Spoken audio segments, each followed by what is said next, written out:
in the grip of an ice age. The polar ice sheets had expanded southwards, locking up much of the world's moisture as ice.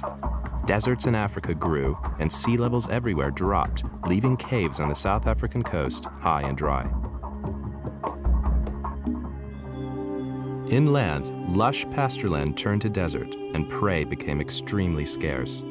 Hunters who once had easy pickings now found themselves desperately searching for food.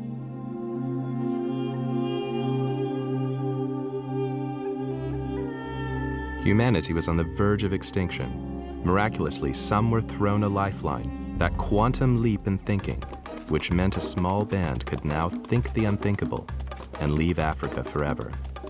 Where'd the next human remains outside of Africa turn up? The Middle East? Europe? India? No. Australia.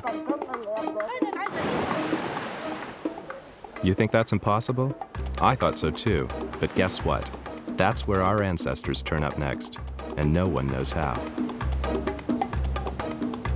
There's no evidence of a journey by foot, and 6,000 miles of open ocean tell me that sailing was out of the question. So how did the descendants of the Bushmen get to Australia without leaving a trace? Maybe the answer's there. Let's go find out.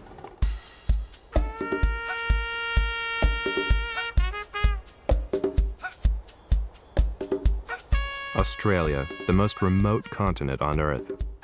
Yet after our ancestors left their home, this is the very next place where we find their bones. How did they get here, and why is there no evidence of their journey?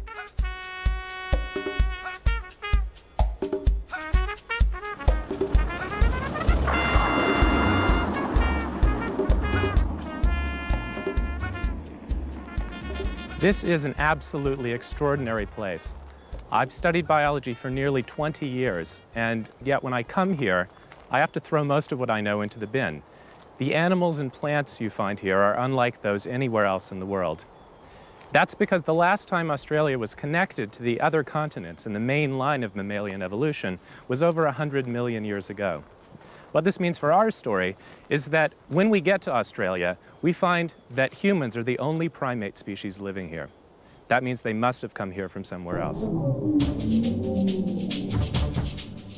Mankind had to be an African import.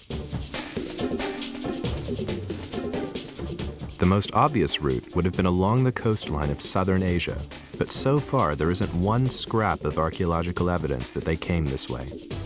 Neither has a trace of their presence been found in the genes of those living along the route. Something doesn't add up. So I'm off to Lake Mungo in western New South Wales. I've come here to try and find out if the first Australians really show up as early as people suggest.